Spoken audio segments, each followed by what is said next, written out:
นี่คือทีมที่เคยเกือบเป็นแชมป์ยุโรป2ปีติดทีมที่มีตาสโมสรเป็นค้างคาวกลางอกและทีมที่ถูกมองข้ามแต่ครั้งหนึ่งเคยยิ่งใหญ่จนยักษ์ทั่วยุโรปต้องหวั่นวาเลนเซียค้างคาวที่เคยบินสูงที่สุดในสเปนเมืองวาเลนเซียเป็นเมืองใหญ่อันดับ3ของสเปนอยู่ริมทะเลเมดิเตอร์เรเนียนและนอกจากอาหารอย่างปาเอญ่าและเทศกาลโยนมะเขือเมืองนี้ยังมีสโมสรฟุตบอลที่แฟนบอลรุ่น 2000 จำได้อย่างขึ้นใจวาเลนเซีย CF ทีมจากสนามเมสซายาที่เต็มไปด้วยพลังและเสน่ห์แม้ชื่อไอ้ค้างคาวของวาเลนเซียจะฟังดูแฟนตาซีแต่จริงๆแล้วมีที่มาจากเรื่องเล่าในยุคกลางเมืองวาเลนเซียเคยเป็นถิ่นที่มีค้างคาวอยู่จริงและสัตว์ชนิดนี้ก็ยังถูกมองว่าเป็นสิ่งนำโชคโดยเฉพาะในยุคที่คิงเจมส์ที่1ที่ไม่ใช่เรย์บอนเจมส์กษัตริย์แห่งอารากอนลบชนะศัตรูหลังมีค้างคาวบินผ่านก่อนศึกใหญ่มันจึงถูกใส่ไว้ในตราเมืองและกลายเป็นสัญลักษณ์ประจำสโมสรฟุตบอลตั้งแต่นั้นมาแม้ปัจจุบันจะไม่ได้เห็นค้างคาวบินเต็มท้องฟ้าเหมือนถ้ำเขาบินราชบุรีแต่แฟนบอลวาเลนเซียก็ยังรู้สึกเหมือนมีค้างคาวอยู่ในหัวใจเสมอเพราะสำหรับพวกเขาแล้วค้างคาวอาจจะไม่ได้อยู่เต็มเมืองอีกต่อไปแต่อยู่เต็มศรัทธาของคนทั้งทีมย้อนกลับไปยุคทองช่วงปลายยุค 90 ถึงต้น 2000 วาเลนเซียกลายเป็นทีมสุดจี๊ดที่เล่นด้วยแล้วไม่ง่ายเลยปี 1999 ถึง 2000 และ 2000 ถึง 2001 พวกเขาเข้าชิงยูฟ่าแชมเปี้ยนลีก 2 ปีติดและแม้จะแพ้เรอัลมาดริดและบาเยิร์นมิวนิกตามลำดับแต่ขุมกำลังในยุคนั้นถือว่าน่าเกรงขามสุดๆไกส์กาแมนเดียต้ากัปตันทีมผู้เชื่อมเกมจากการสนามด้วยเท้าที่นุ่มราวกับนักบัลเล่ซานดิเอโกคายิซาเลสนายประตูหน้าหล่อผู้เหนียวแน่นชนิดตำนานโรเบโตอายาลาและมาริซิโอเปเยกริโนคู่เซนเตอร์อาร์เจนตายหัวใจเหล็กคิริกอนซาเลสพาโบไอมาบิเซนเต้ลูเบนบาราคา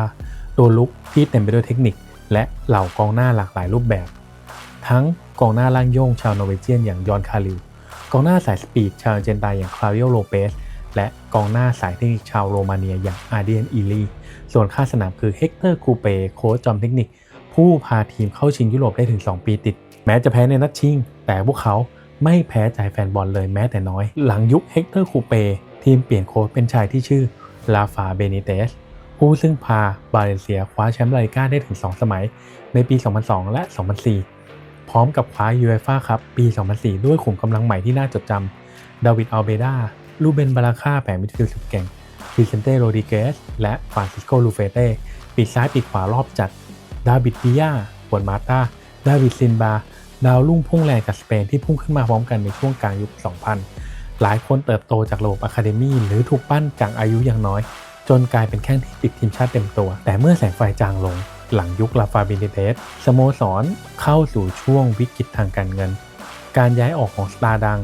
การบริหารที่ผิดพลาดและสนามใหม่ที่สร้างยังไม่เสร็จทำให้ค้างคาวบินต่ำลงเรื่อยๆมีเพียงช่วงสั้นๆที่ทีมกลับมามีลุ้นในยุคของอูนายเอเมรี่